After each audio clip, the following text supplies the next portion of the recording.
Exam Fear Part 4. How to crack and score good marks in your upcoming exams. Friends, first of all, happy CA Day to each and every one of you. Friends, you all are watching Case Classes and myself, Karan Shaw.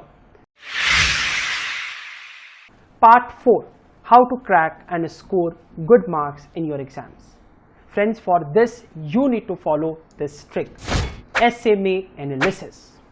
Friends, जो आपको 15 minutes दिया जाता है for reading, आप उस 15 minutes में SMA analysis करोगे question paper का, एंड अकॉर्डिंगली आप स्ट्रॉन्ग, मीडियम एंड एवरेज में सारे क्वेश्चंस को कैटेगराइज करोगे. स्ट्रॉन्ग विच मीन्स कि आप 100% कॉन्फिडेंट हो with respect to that question. You know the answer and you are 100% confident कि हाँ, ये आंसर अगर मैं लिखूंगा तो मुझे फुल मार्क्स मिलेगा. मीडियम मीन्स आप 75% कॉन्फिडेंट हो और 25% कॉन्फिडेंट नहीं हो. Average means you are 50% confident with respect to those questions. My dear friends, accordingly आप जब आंसर्स भी लिखोगे तो स्ट्रॉन्ग जो क्वेश्चन है, जो क्वेश्चन स्ट्रॉन्ग है आपका, उसका आंसर्स आप पहले लिखोगे, then medium and then average.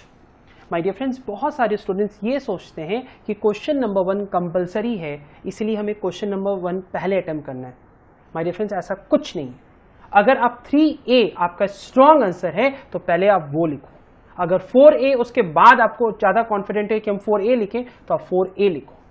अगर आप चाहो तो आप क्वेश्चन नंबर 1 सबसे लास्ट में लिख सकते हो. अगर वो आपका एवरेज कैटेगरी में है तो आप उसे सबसे लास्ट में अटेम्प्ट कर रहे हो. क्वेश्चन नंबर 1 कंपलसरी का मतलब ये होता है कि क्वेश्चन नंबर 1 का कोई और ऑप्शन नहीं है. आप उस पर कोई और ऑप्शन नहीं ले सकते हो. आपको क्वेश्चन नंबर 1 अटेम्प्ट करना है, कंपलसरी अटेम्प्ट करना है. बट इट डजंट मीन कि आपको सबसे पहले क्वेश्चन नंबर 1 ही आंसर करना है. My dear friends, I am very much confident that if you will apply this trick, SMA analysis, then you are going to crack and score good marks in your upcoming exams. And my dear friends, always remember that you are a batsman of your own life.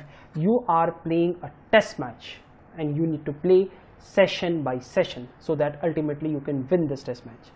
My dear friends, with this I am going to end this lecture. Thank you so much for watching Case Classes. And my dear friends, please do share, do like and do comment. And don't forget to subscribe our channel for all the latest videos. And all the very best for your upcoming exams. Thank you.